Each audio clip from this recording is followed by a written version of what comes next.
públicos, por ejemplo, con Telam y demás, está muy, o con la televisión pública, está muy por encima del sector privado. Recordemos que en esos casos, por ejemplo, aerolíneas, YPF, son, o ENARSA en su aerolíneas, momento. YPF, todo lo que tiene que ver con el transporte, el ferrocarril, son sueldos altísimos. AISA, son todos sueldos altísimos. Son sociedades anónimas, ¿no? Que se rigen, ¿cómo es el tema? Se rigen por la ley de sociedades. Con participación del Estado. Son sociedades anónimas que se rigen por el derecho comercial, digamos, por el derecho, eso las hace que estén por fuera de una cantidad de requisitos que tenés que cumplir, por ejemplo, cuando contratás en el Estado. Tienen gremios muy fuertes y tienen un empleador bobo, ¿no? Porque nadie defiende al Estado. Porque entonces, recordemos, claro, nadie que controla. salvo YPF, que no sé en qué estado estará, pero son empresas deficitarias, básicamente, ¿no? Casi. No, YPF, bueno, a veces no nota pérdida, pero vale el 10% de lo que valía cuando la pagó Kicillof. Pero en el caso de aerolíneas directamente pierde diariamente mucho, ni hablar los ferrocarriles. Claro, entonces eso genera como burbujas de trabajo que son muy atractivas. Claro. No te olvides, como uno siempre se va, digamos, al empleo público de la persona que atiende el mes de entrada, pero el aspiracional es trabajar en esos lugares que tienen todos los beneficios de un pocas convenio. Exigencias. Sí, o de un convenio por ahí bastante flexible para la defensa de gremios muy combativos que no tienen a nadie del otro lado, porque el Estado paga. O sea, yo que miro las paritarias que se firman, por ejemplo, en el sistema de transporte y demás, la verdad es que no hay nadie del otro lado. Todo lo que quieren lo consiguen. Claro. Uno debería suponer, Diego, que cuanto más joven es el trabajador, menos propenso es o menos busca la estabilidad. No sé si es así, si tenemos la placa, a ver, para analizarlo. Está ahí, ponerla un poquito más grande. Lo tenemos también desagregado por edad. A ver, no. Ponerla un poquito más grande. Ahí está. A ver, Mira, el 66% de los jóvenes de 18 a 29 años quiere trabajar en el Estado. El 66% y solo el 29% quiere trabajar en el sector privado. Entre los de 30 a 44 años, el 73% quiere un empleo público contra el 22% que quiere estar en el sector privado. Es tremendo. Esto es al revés de lo que uno lo habría imaginado, porque más de 60... De 45 a 60, el 57%, y de más de 60, la mitad. El 49% quiere trabajar en el Estado y el 46% en el sector. Acá habría que preguntar a un psicólogo, un sociólogo. Claro, ¿no? Pero acá hay varias lecturas. La primera es que tenemos que salir un poco más a recorrer la Argentina, porque si a nosotros nos sorprende, hoy por ejemplo yo hablé con cantidad de gente, de hecho uno de los directores de de las empresas más grandes de la Argentina, de los unicornios más grandes de la Argentina, hablamos hoy a la mañana y me decía, yo que ando por el interior, no me sorprende para nada. En el interior el joven quiere eso, por varias razones. Juan Liach, al que consulté también, porque no te olvides que él estuvo bastante a caballito de la educación, pero también del sector público, cuando trabajó y él encabezó algunos de los proyectos en los 90 para eficientizar el sector público, mejorar la productividad. Él me decía, Diego, también en el interior hay que entender que el empleo público termina a la 1:30, 2 de la tarde. Por lo tanto, el empleo público te da estabilidad, obra social y un par de cosas más, y te permite trabajar a la tarde.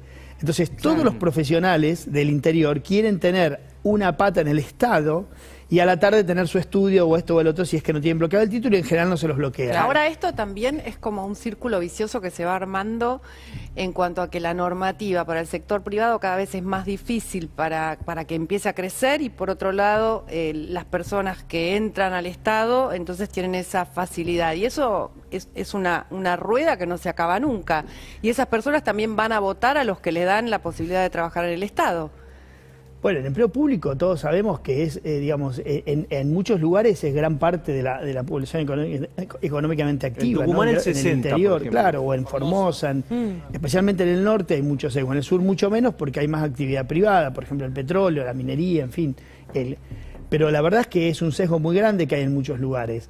Después podemos hablar, o sea, hay muchísimas lecturas para hacer este trabajo, y hay una que te va a interesar a vos, Pancho, particularmente, porque yo que te conozco de chiquito, sé que has escrito mucho sobre y eso. virtudes. Digo, atajándome. Las monedas de la abuela que guarda. No, lo cierto es que hay algunos, por ejemplo, el paquete de servicios que entrega el sector público, ¿no? Esa es una consideración hacer.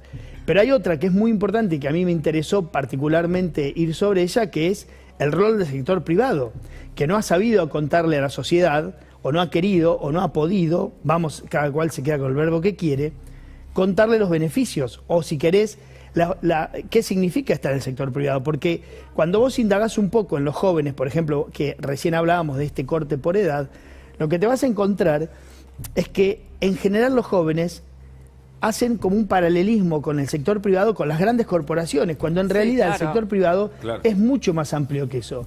Y cuando ven al empresario, solamente lo ven como la persona que se lleva el dinero en la ganancia, o que se lleva la ganancia, claro, pero que no aporta a la sociedad, no ven ni el aporte ni el riesgo que el empresario hace para generar el trabajo. Ahora vos, Diego, me parece que acá hay otra cosa, ¿no? Si el sector privado argentino fuera un sector pujante, cada vez más grande, que es lo contrario de lo que vemos y lo que pasa, y tuviera salarios que van mejorando y que le permiten a uno progresar económicamente, seguramente estas respuestas serían otras. O sea, acá tenés una doble realidad.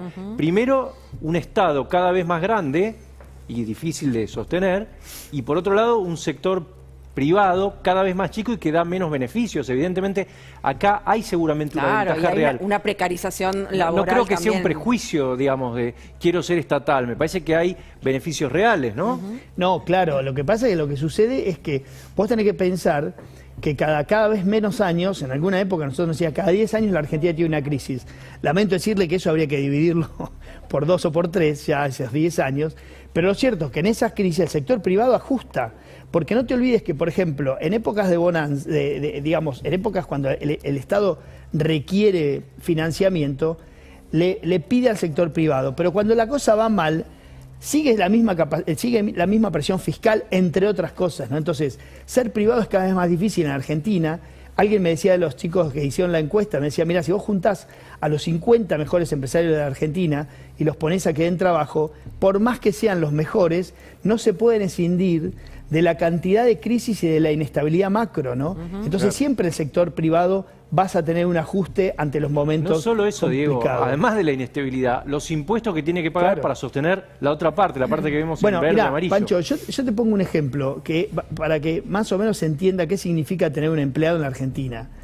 Una persona hoy que está alcanzada por ganancias, ve en su recibo de sueldo 100 pesos, ¿no? Ve en su recibo de sueldo que le corresponden 100 pesos. Esa persona cobra 47, 48, 49, 50, más o menos por ahí. ¿Sabes cuánto le sale a la empresa a esa persona? 150 pesos. Claro. O sea que por cada 150 pesos que pone el empleado cobra en el bolsillo 50 pesos con los que sale, entre otras cosas, a pagar más impuestos. Seguir pagando impuestos. Sí, Diego, ahora en un ratito nos vas a contar un escándalo que también investigaste que tiene que ver con los hisopados. Sí,